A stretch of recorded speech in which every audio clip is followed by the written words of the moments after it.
People like you don't belong on this street. The woman's voice sliced through the crisp morning air as Marcus Daniels and his wife Celeste stepped onto the manicured sidewalk. Four white neighbors stood in a tight circle at the edge of the cul-de-sac, arms folded, eyes narrowed. One man pointed toward the freshly painted colonial house. "We keep this neighborhood clean, successful, quiet. You folks, you bring drama." Marcus adjusted his tailored jacket, his broad shoulders stiff beneath the fabric. Celeste's hand grazed his, steady, reminding him to breathe. Their daughter, no older than 10, clutched a small folder with sketches and papers inside, peeking out from behind her mother's legs. Before Marcus could respond, a private security guard approached from the driveway, palm raised. "This is a private residential zone. I need you to leave, immediately." His eyes flicked over Marcus's skin, his voice sharp with assumption. Behind the group, a few other residents peeked from their porches. No one intervened. One pulled out a phone, recording. The folder in the little girl's hand trembled. Marcus said nothing. He simply gathered the documents that had nearly slipped from his briefcase, holding them close as the insults hung in the air. But someone unseen had noticed everything. Marcus sat quietly on the low brick wall bordering the property, his gaze distant. The words still echoed, "Drama. You people." His fingers traced the worn edge of a small brass medallion nestled between the documents, an old community service award, polished from years of use. It wasn't flashy, but it meant something. Memories stirred uninvited. Years ago, standing in a sterile hospital room, holding Celeste's hand as they were told her mother hadn't been admitted in time. Policy. They never forgot that word. Or how it burned. It's why they left the old city.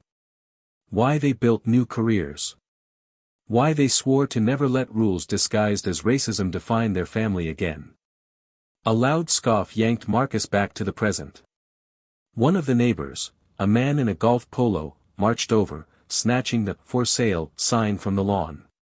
With deliberate contempt, he tossed it onto the pavement, pieces scattering. "This sign isn't for people like you," he sneered. The crowd murmured approval. Celeste moved beside Marcus, her eyes glinting, not with fear, but quiet resolve. Their daughter's grip tightened on the folder. The small brass medallion slipped from Marcus's hand, landing with a soft clink onto the sidewalk. Silence rippled. For the first time, eyes shifted, and began to question.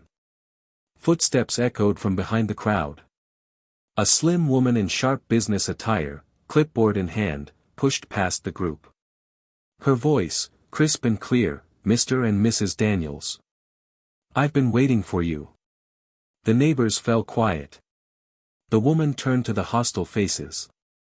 "These are the Daniels, the legal owners of Lot 12. The very family this community association invited to help shape our neighborhood council." Shock froze the group.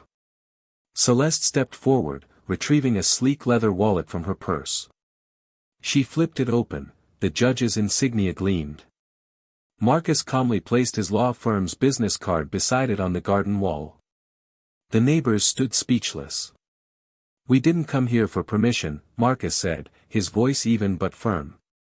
"We came to build a life where the law applies to everyone." As they turned to leave, their daughter stepped onto the pathway, chin lifted.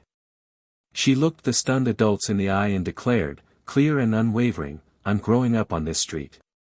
And in that single moment, prejudice cracked.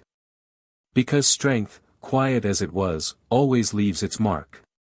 Let this remind us that dignity doesn't ask for permission, and justice starts at your doorstep.